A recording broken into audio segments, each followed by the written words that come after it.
सोचिए, अगर कल सुबह आप उठें और आपकी खिड़की के बाहर बैठा एक पक्षी आपसे शांति से पूछे, तुम इंसान अपने आप को सबसे ऊपर क्यों समझते हो? अगर आपकी थाली में रखा खाना अचानक आपसे कहे, क्या मेरी जिंदगी की कोई कीमत नहीं थी?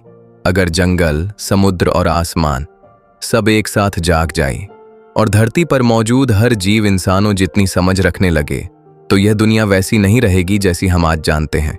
ये कहानी जानवरों की नहीं है, ये कहानी इंसान होने के मतलब की है। अब जरा गहराई से कल्पना कीजिए, एक ऐसी सुबह की शुरुआत होती है जब धरती पर मौजूद हर जीव, जानवर, पक्षी, कीड़े मकोड़े और समुद्र में रहने वाले प्राणी अचानक इंसानों जितना बुद्धिमान हो जाते हैं। वे केवल महसूस ही नहीं करते, बल्कि सोचते हैं, तर्क करते हैं, अपने अतीत को याद करते हैं और भविष्य के बारे में सवाल पूछते हैं। यह बदलाव बिना किसी शोर के आता है, लेकिन इसका असर पूरी दुनिया को अंदर तक हिला देता है। जंगलों में अब केवल जानवरों की आवाजें नहीं गूंजती, बल्कि सवाल गूंजते हैं। समुद्र की गहराइयों में अब सिर्फ लहरें नहीं उठती, बल्कि विचार जन्म लेते हैं। आसमान में उड़ते पक्षी अब सिर्फ उड़ते नहीं, बल्कि अपने जीवन के उद्देश्य के बारे में सोचते हैं। धीरे धीरे जानवर अपने जीवन और इंसानों के साथ अपने रिश्ते को नए नजरिए से देखने लगते हैं। एक गाय यह समझने की कोशिश करती है कि उसके बछड़ों को उससे क्यों अलग किया जाता है। एक मुर्गी सवाल करती है कि उसे पूरी जिंदगी एक छोटे से पिंजरे में क्यों बितानी पड़ती है। एक शेर जो हमेशा से शिकार करता आया है, पहली बार यह सोचता है कि किसी और की जान लेना सही है या गलत। एक हिरन जो हमेशा डर के साथ जीता है, अब उस डर को केवल महसूस नहीं करता, बल्कि समझता भी है। ये दुनिया अब इंस्टिंक्ट से नहीं, बल्कि चेतना और समझ से चलने लगती है। हजारों सालों से इंसान खुद को धरती का मालिक मानता आया है। इसकी वजह रही है उसकी बुद्धि। इंसान ने औजार बनाए, आग पर काबू पाया, भाषा सीखी, विज्ञान और तकनीक विकसित की और बड़ी बड़ी सभ्यताएं खड़ी की। लेकिन जिस दिन हर जीव इंसानों जितना बुद्धिमान हो जाता है, उस दिन इंसान की यह खास पहचान बदल जाती है। इंसान अब अकेला सोचने वाला प्राणी नहीं रहता, वह कई बुद्धिमान प्रजातियों में से सिर्फ एक बन जाता है। यह एहसास इंसानों के लिए आसान नहीं होता, क्योंकि सदियों से वे खुद को सबसे ऊपर मानते आए हैं। इसके बाद सबसे बड़ा सवाल नैतिकता का खड़ा होता है। अगर जानवर हमारी तरह सोच और समझ सकते हैं, तो क्या उन्हें खाना सही है?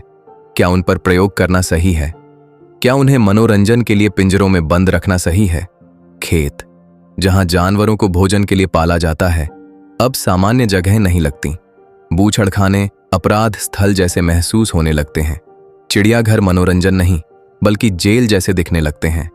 इंसानों को अपने बनाए हुए पूरे सिस्टम पर दोबारा सोचने के लिए मजबूर होना पड़ता है। दुनिया धीरे धीरे बदलने लगती है।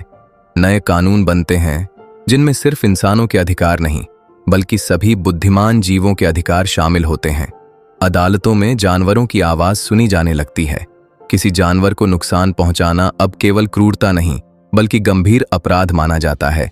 समाज, राजनीति और कानून सब एक नए दौर में प्रवेश करते हैं। यह बदलाव आसान नहीं होता। कई लोग इसका विरोध करते हैं, कई इसे समझ नहीं पाते और कई इस नई सच्चाई से डरते हैं। इसी समय जानवर भी अपने अपने तरीके से समाज बनाना शुरू कर देते हैं।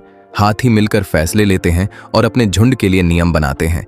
भेड़िए मजबूत सामाजिक ढांचे विकसित करते हैं।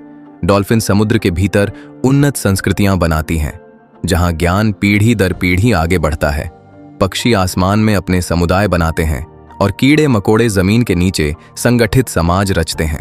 धरती अब सिर्फ इंसानों की नहीं रहती, बल्कि कई सभ्यताओं की साझा जगह बन जाती है। लेकिन क्या यह नई दुनिया ज्यादा शांत होती है? शायद। बुद्धि बातचीत, समझ और सहयोग भी ला सकती है। शिकारी और शिकार आपसी समझ से समाधान ढूंढ सकते हैं। संसाधनों को बांटा जा सकता है और पर्यावरण की बेहतर रक्षा हो सकती है। लेकिन यह भी सच है कि बुद्धि के साथ लालच, सत्ता की चाह और टकराव भी आते हैं। अलग अलग सोच और अलग अलग हित संघर्ष को जन्म दे सकते हैं। इंसानों के युद्धों की तरह अब प्रजातियों के बीच भी तनाव और टकराव हो सकता है। इस पूरी कहानी का सबसे गहरा पहलू मानसिक और भावनात्मक दर्द है। बुद्धि के साथ केवल ज्ञान नहीं आता, बल्कि डर, चिंता और दुख भी आता है। जानवर अब केवल खतरे से नहीं डरते, बल्कि मौत के विचार से डरते हैं। वे अपने प्रियजनों को खोने का दुख महसूस करते हैं। शिकार बनने वाले जानवर हर समय मानसिक तनाव में रहते हैं। कई जीव यह सवाल पूछते हैं, मैं क्यों हूं और मेरे जीवन का उद्देश्य क्या है? ऐसे में बुद्धि एक वरदान से ज्यादा एक बोझ जैसी लगने लगती है।